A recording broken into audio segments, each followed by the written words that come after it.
今天介绍的是1:18声光模轮小货车，真实的模拟机关，让小朋友体验当工程司机。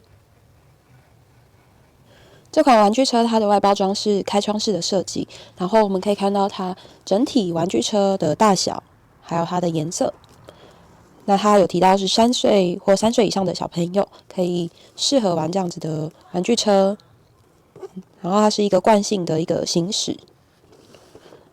那背面这边呢是它的示意图，然后可以提到就是它这边货车3边是可以这样子翻下来的，然后里面还有附这个纸箱，可以把它放上去。然后另外呢，它的车头的地方还有这个声光的一个效果，所以整体是一个非常有趣的玩具车，一个货车的造型。那最后它上面呢是还有这个手把的设计，所以也非常好携带。那整体也是一个很精致的外包装，所以也很适合拿来送礼。这款玩具车呢，做的是一个黄色小货车的一个造型，从它的这个车头，然后还有后面的车身、车斗的这个位置，以及它上面还有附这个小纸箱，有3个，那里面是这个空心的，然后可以看一下它后面这边整个的这个空间，就是都是模拟我们仿真的这个货车的造型。那它整体呢都是用安全的塑料材质制成，然后边缘都有圆角设计，所以也没有任何的毛刺，是整体来说非常的安全，也很适合小朋友。那另外这边呢还有这个声光的一个设计，那我们要先装上它的电池。这边电池呢是需要使用2颗的4号电池，那请记得使用全新的碳芯电池，因为碱性电池容易因为电压过高造成玩具损坏。那装好之后，我们就可以把它的这个电池盖盖回去。那现在我们来听一下它这边的这个声光的效果。那当我们按下任何的这个按键的时候，它的车头这边红色区块就会发光。那我们先从第一个这个声音这边。小朋友，宝乐新玩具乐园欢迎你。那这是一个小朋友的这个欢迎的语音。那再来第2个是故事，早教的故事。来临时，2个人在森林里遇到了一只大老虎，就赶紧从兜兜取下一双更新鲜的运动鞋换上，急死了。我们再按一次，会有第2则的这个故事。握着他的身体问他，一直暴风的厉害，驴回答说，那这可以让小朋友在玩的过程，也可以一边听这个早教的故事。那再来是音乐，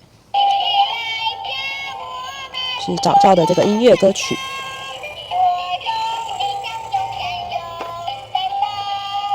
总共呢有3首。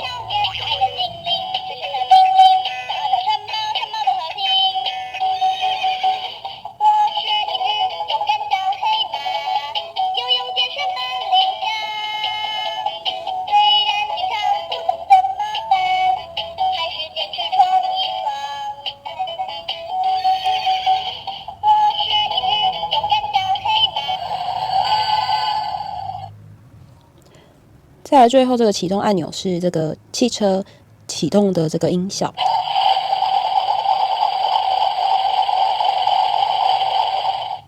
还有两种。那这是它的这个声光的这个效果。那它的后面的这个车斗上面的挡板是可以把它翻开来的。那我们要先从它最后面的这个地方，因为它这里有这个扣住的位置，我们先从后面这样子搬下来。可以看一下，就是它这边的这个卡扣的地方。那它的设计呢，就是一定要先从最后面的这一片挡板把它先拆下来，再拆左右2侧。左右2侧就是剩这个旁边这边的位置，就是按住它的旁边，然后往外这样子翻下来。然后这时候你就可以去放上你的这个货物，然后我们用这个它附的小纸箱。就可以让小朋友模拟，就是在这个货物，然后也可以放自己喜欢的小玩具。那放好之后，我们就是一样把这个挡板把它盖回去，先从左边，然后右边扣住，在最后的这个挡板，这样。那这就可以让小朋友去体验当一个货车司机，去载运这个货物。那另外它还有这个惯性的这个原理呢，就是你只要轻轻一推，那我们的这个小车车它就可以滑行得很远，因为它是这个摩轮的一个设计，所以只要轻轻一推，就可以往前滑行一段距离，非常适合成长中的小朋友。丰富功能与模拟机关的玩具车非常适合幼儿学习成长哦。